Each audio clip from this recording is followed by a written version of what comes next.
Hey, what's up guys, Alex here, thank you for checking this video and welcome to another episode about Affinity Designer.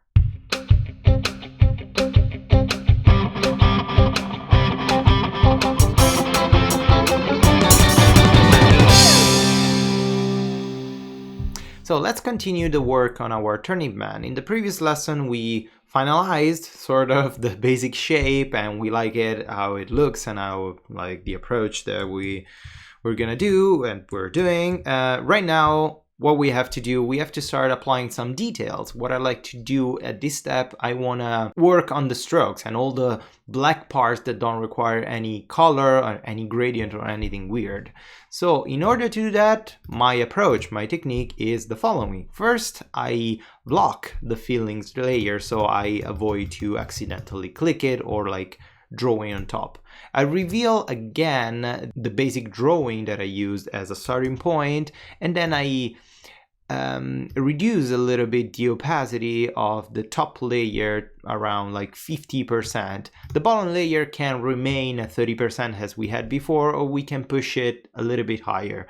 I suggest you to not push it too much because it could give you like a sort of a false positive or a false result when you start designing on top, because if it's too bright, the layer that you use as a guide, it could like distort your perspective of how the final result looks, and in this way kind of like looks nice. It looks cute, right? Like this is like the goal. The final goal is that like to recreate all these small details that are giving this character this type of personality, and we're gonna do it. It's gonna take a while, but we're gonna do it. We're gonna start with like the simple, most obvious details, and then we're gonna continue our work.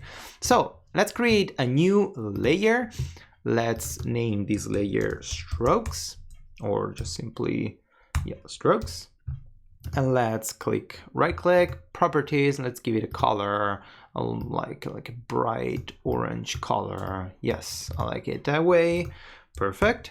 And now we can start doing all our strokes on this layer. First, let's start simply with a pen tool, and let's do the eyes, mouth, and eyebrows because are kind of like the simplest part. Let's create these regular, like pretty standard eyebrows. Let's follow the shape.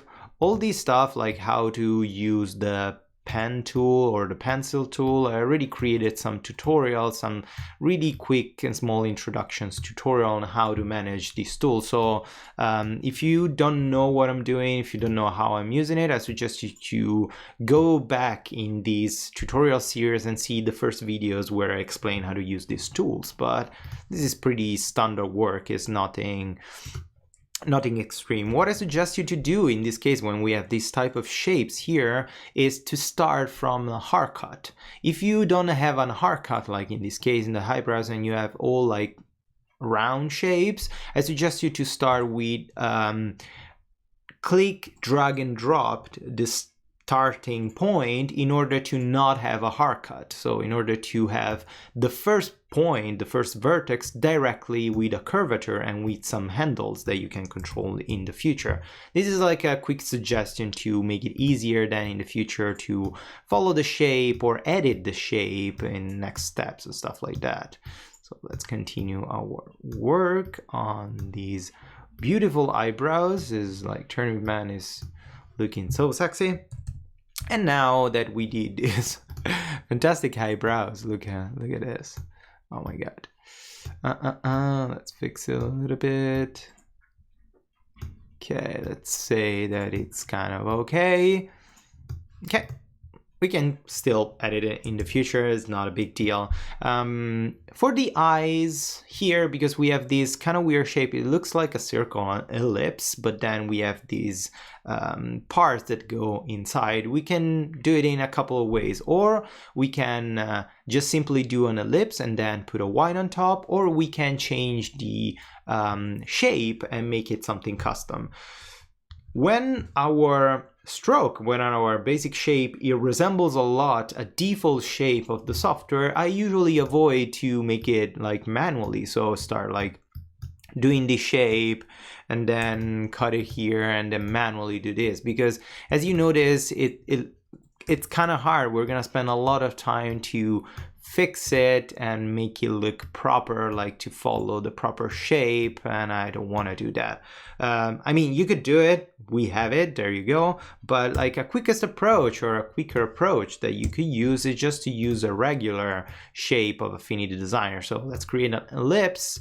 Let's switch from filling to stroke. Oh, that's a pretty big stroke, okay.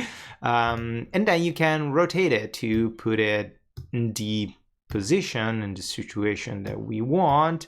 And then after this, we can click on Convert to Curves. Now this is a curve, so we can use the node selection tool and then create an extra tool, and then we have the shape that we needed to create, and that's it. And in this way, by starting from a regular, like a predefined shape, especially a circle, we are gonna have a smoother curvature for that eye if we want to maintain that. In my case though, I don't want to do this, because these, if in the like actual design here that looks cute, let's always remember that we had a white background, so this kind of like looks nice, but that's not how it's gonna look in our design, in our final character, because we applied a color. So what I want to do, I want to use for this part that it's sort of like the reflection of the eye, that it's completely black and it's like lucid. I want to use like a white triangular shape. So let's create first our cute eye like we did before. Let's make it to the right size and let's put in a right position, something like that. Perfect. Now let's create this top shape here with this nice transition. Actually, let's hold on Option and let's click here to generate a haircut, and then let's click here, and then we have this wonderful shape. So let's update it a little bit with the node tool. Let's follow the shape that I did in the actual design. That's perfect. So now we have this result where we have the bottom eye, or the actual eye, that it's filled completely black, and then we have the shape on top that it's going to be filled completely white. So here we have the situation where the reflection of the eye, it's outside the actual eye, and we don't want that. We want the reflection to be always inside. So we could simply, or like we could in a more complicated way, try to align perfectly these things and make it look like it's part of the eye, but it's kind of always gonna be complicated to manage two different shapes and having the same exact curvature. So to avoid this problem, we can use the layer as a mask itself. So just like grab this layer and put it inside the layer itself. So grab it, drag and drop it, not below the layer, but inside. So drop it after the thumbnail, and as you notice, we have this ghost layer that it's inside. If we do this, basically this compounded shape is gonna be using the main top shape, that is the ellipse, is the circle, or is the circle that we're using to do our basic shape of the eye, as a mask. So all the elements that are inside this group or this layer are going to be masked by the layer itself, and this is what we wanted. That's perfect. The other thing that we can do, pretty much the same, you could duplicate this eye, but let's say front eye. Could duplicate this. Actually, at this point, always remember to name the layers, because we don't want to have the situation at the end where we have 1,000 layers and it's so confusing, we don't know what to do. So front eyebrow and back eyebrow. Perfect. And here we could duplicate the eye, but this is a completely different shape, so let's do it again, and we're gonna have more control, I hope. Let's change it. At this point, because we have this weird eye, we have to take an executive decision about our design. Like, this shape works on paper because it looks cute and looks nice. Is it okay for me to actually recreate this exact shape and make it look like it is, or it's gonna look weird that we have this indentation in the shape. I don't know. It's really up to you. For now, what I'm gonna do, I'm gonna actually recreate it. So I'm gonna convert this shape to curve. I'm gonna add another layer. I'm gonna create this weird indentation here that we have. And I'm gonna simulate this curvature that it's kind of different, but we can always delete these vertex in the future and have a more regular shape if it really looks weird. So let's create now the reflection that we're gonna use here, and this is a kind of a weird, less hard cut reflection, so we can do something like that. Let's fill it up and put it white, and then let's select the eye, let's fill it up and put it black, remove the stroke, and then let's do the same. Let's apply the reflection as masked layer of the eye, so we can change it a little bit to make it look slightly better. And that's it. And as a general suggestion, don't spend too much time on detail, especially at this point, because here you cannot really know how well all these small details are gonna work properly with the entire layout. So this is a sort of like low fidelity details that we're doing right now. We don't need to be super accurate. We don't need to spend too much time on these details. We just need the rough idea. Then in the future, we're gonna do the super detailed details that are gonna like kind of finalize our design. So for now, just keep doing it and don't spend too much time on this, because you could spend a lot of time nailing the eye perfectly and then it doesn't really work with the overall style of your character and you have to change it again, so you wasted a little bit of time. Let's do the mouth, and this is a kind of a complicated shape for the mouth. Switch it up. Let's start, because as I was saying before, we don't really have a hard cut here. We can start with this sort of like click, drag and drop to start with a curvature already. And let's create this nice curvature. Here we need this, and here we need this, and here like that. Okay, as also another suggestion, when you trace a character, try to use as less vertex as possible. I could have done this with way more vertex to be like super accurate, but try to put the vertex at the center of a curvature so it's easier to manage. You can manage the entire curvature and the entire shape with just few vertices. Gonna make your life way easier. And don't worry if the trace is not exactly like the pixels of your drawing, because it's kind of impossible. Like we are talking like vector shapes against raster shapes against pixels, so of course it's not going to be exactly the same. You could do that exactly, as you could achieve the exact same result, but it's going to take you an infinite amount of time, so we don't want to do that for now.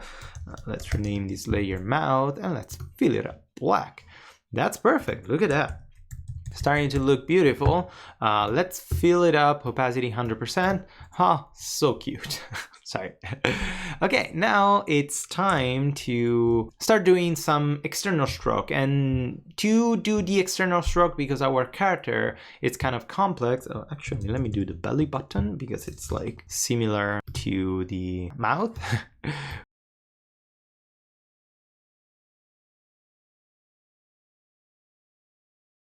Perfect. So before starting all these details, like these scratches here, the knees and like the chest and all this kind of stuff, I want to before like complete the approach of the tracing, the external stroke. So to do that, we have different options. First of all, the easier option is to not retrace again this character. We already did it at the beginning, so we can use all our vector shapes that we already have and convert it into a stroke, and that's perfect. So let's start with the arm. Let's select the arm, let's duplicate the layer, Command or Control J, or right click duplicate, and let's move it inside our stroke layer. Boom. And then let's completely remove transparency, let's say none, and then let's switch it up. fill it up black and change it to stroke. Perfect, we have the stroke of our character. This is an open shape, that's perfect, that's what we wanted. So here, in order to create this sort of nice different thickness of the stroke, this like effect that I achieved with the pencil, like pushing more, creating more details, or like pushing less, we can use different approaches also in this way, and it all depends on you, how you feel more comfortable of what you want to achieve and the amount of details that you want to achieve. I have 3 different approaches that I personally use, and the last one is the best for me in my case, but I'm gonna show you all these approaches. So first of all, let's select the stroke of the front arm and activate from the option palette at the top the width of the stroke. Let's increase it a little bit to kind of match the thicker part of our design. So let's say that this bottom part is the thickest one. Let's go down, let's get, I mean 3 points, yeah, 3.5, it's kind of okay, perfect. Now let's click on this pressure part and let's activate the pressure curves that we can manage it. And the pressure curves, as usual, I already did a tutorial about it, how to manage the pressure of a stroke, like a pencil stroke, pen tool, whatever. We can create a new vertex and adapt and change the type of pressure that we want to apply to our stroke. So for example, if we create a vertex at the center of the stroke or the center of the curve and we put it down, so we lower the pressure, you notice here, because this is the center of our stroke, this is the start, we go at the center, and this is the end of our stroke. At the center we are lowering the pressure, so the thickness of our stroke is smaller, is thinner than the end and the beginning. So we can revert the effect in order to create this sort of thickness variation of our stroke. And we can go as deep as we want. If we want to completely like go hide it and change it, we can do this, we can adapt this. Okay, this is kind of the first approach. Let's see how it looks by removing the opacity and then hiding completely the design at the background. What do you think? This is the first approach, this is the first and is the quickest approach. We can change the thickness of the stroke, and of course all these options are editable in the future. If we want to add more or less thickness, we can do it, we can always revert it, we can always change it. That's kind of okay. It's not super detailed, we cannot control every single detail, but it's a quick approach and it works perfectly depending on the style of your character. So if the character works best with the style, you can use that. The second approach, let's actually duplicate this layer and let's maintain it for now. So let's hide this arm that we did on top, so we have this hidden layer that we can always revert it. Here what we can do, if you like this result but you wish to have more control or like to change something slightly and the pressure curve is not the best approach for you, you can use these starting point and then expand the shape in order to convert the stroke into a closed shape. And to do that, we can simply select the layer, go on the top menu, click layer, and then click expand stroke. And of course, you can assign a shortcut to this feature, to this option. If we click expand stroke, the system will expand the stroke as it was a compound shape, like a composed shape made of vertex. Now we can have more control on this shape because we can control everything. The problem is that if we select the node tool, look at this mess.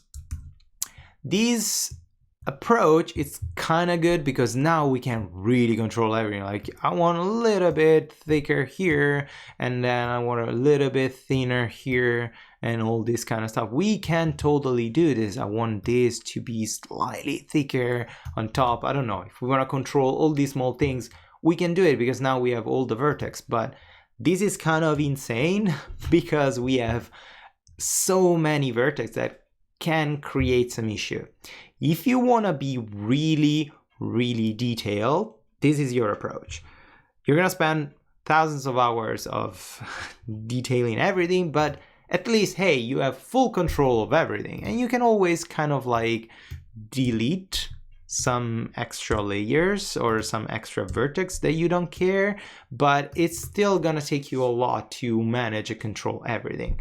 So the final approach, that is the one that I personally like to use, let's delete this layer, let's recreate this, remove completely the pressure here and click just simply reset and go down to 1 point. Perfect. So the final approach that I like to use is to manually do what the pressure tool did for me. And the easiest and quickest solution is to duplicate again this layer, shrink it down a little bit,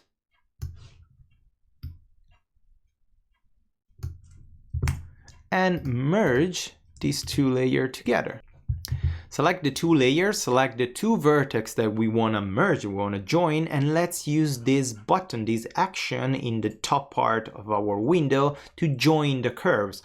Be sure to have selected the layers or like the vertex that we want to join and just click join curves. And to close this new join curve that is now it's a single one, let's select these two layers and let's not use join curves anymore because this curve is just one single curve. There are not anymore two curves separated. We can close the curve with those two vertex. And now we have this compounded shape, or like this shape that it's kind of a weird in-between option of like the stroke tool and then the expanded stroke without the pressure. And now we can control all this thing however we want. Okay, and now we can change it from a stroke to a shape.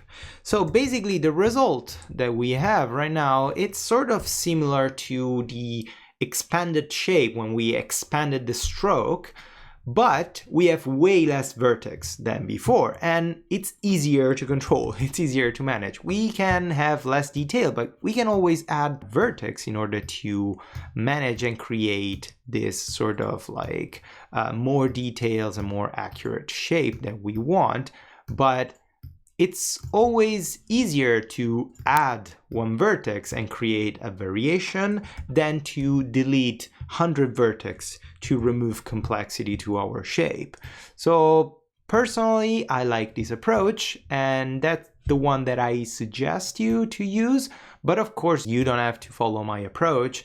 This is just like suggesting that I learned the hard way while at the beginning I was using the expansion, the like expand stroke, and I was thinking like, oh, this is the best because I can have all these details and it's quicker to achieve. I don't have to edit anything. But then after a while, I was noticing that this is really actually hard to control and manage the shape. So it's really up to you how you feel comfortable and how much time you want to actually spend on just making these details. So here what we can do, we can go on this thing and make it a curvature, so it's going to be less of a hard cut, and we can do the same here. Just increase it, decrease this, and change this into a curvature. Perfect, look at that. That's it, I think. Look, this is, let me go back to full opacity, hide drawing underneath. This is the result that I wanted to achieve. So different type of thickness of the stroke, different type of details in some part, but not too much complexity. This is kind of insane. So right now, let me I'll just call it belly. And here front arm, let me rename the layers, always rename layers. That's good, that's what I wanted. So now let's speed up this video and let's use the same exact technique to do all the rest of the strokes. So let's start by copying, duplicating a shape from the bottom of the character, from the shape of the character for the fillings, duplicate it, put it in a stroke, change it, expand it, or duplicate the stroke, merge, join the curves, and then adapt and edit all the vertex as we want. So see you in a bit.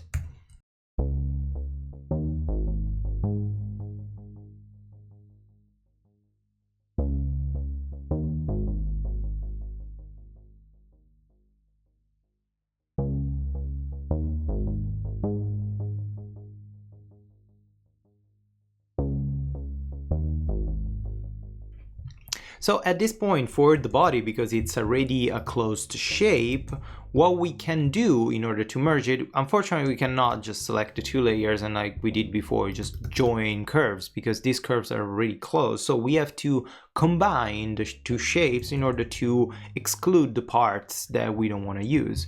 To do that, let's convert these into a fielding objects, and let's be sure that the bigger part, so the body that is external, the shape that is external is bigger, it's on top of the smaller part. Then select the two shapes, and on top let's select the combine tool, the combine action for the shapes.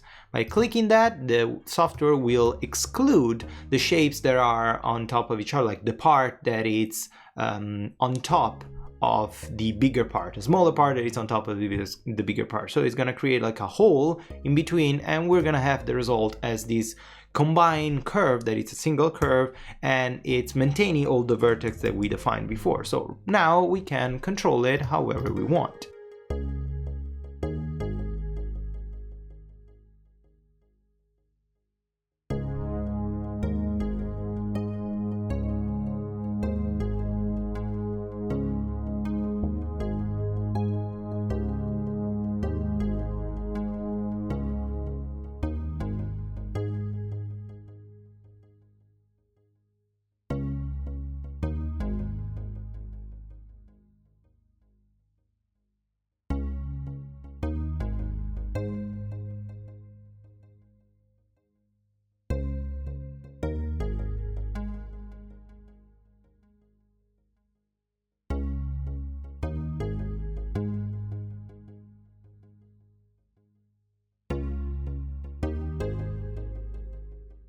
So at this point we have an interesting situation here, because if we activate back the shape and we hide the stroke for a moment, we have this smooth transition that we want to maintain. So we have the belly that goes on top and then it disappears because how it's supposed to be.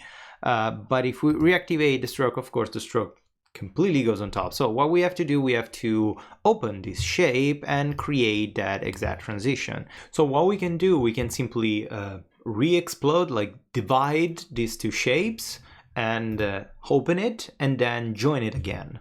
And Affinity Designer is pretty good because it maintains kind of like the ability to redivide it. It's not, these two shapes that we combined are not merged forever. So if we select this curve that we have here and we right click the only available option that we have on the top, like the divide, we're gonna have again the two separated curves as we started before. So this is great. What we can do here, we can just click, select a vertex, and then click the break curve. So if we select now this vertex, we delete this one, this is an open curve. We can do the same with selecting this and break.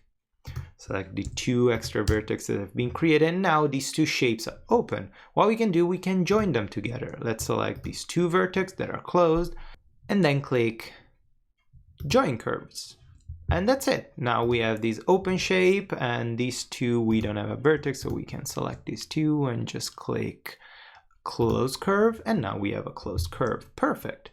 Now in this situation, we can simulate this perfect shape that we have here.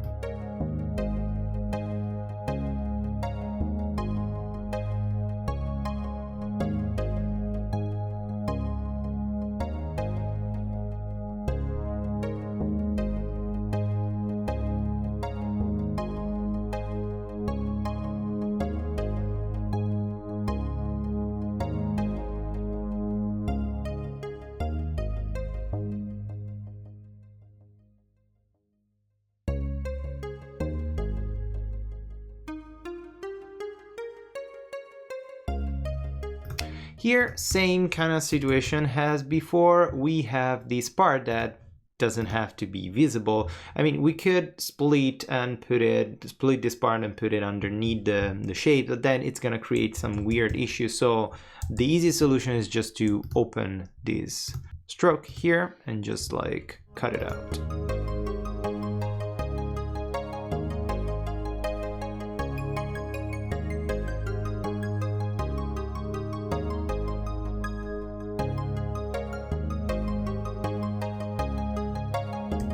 Perfect. So now with these methods, I'm gonna continue to work on the other shapes, and there's nothing much more I can show you or I can give you as a hint or as a technique. And it's pretty much it for this lesson. At the beginning of the next lesson, you're gonna see the Turnip Man with all the shapes and all the strokes properly adjusted, and we're gonna continue start building details and taking care of properly merging these leaves to the head and see what we can do.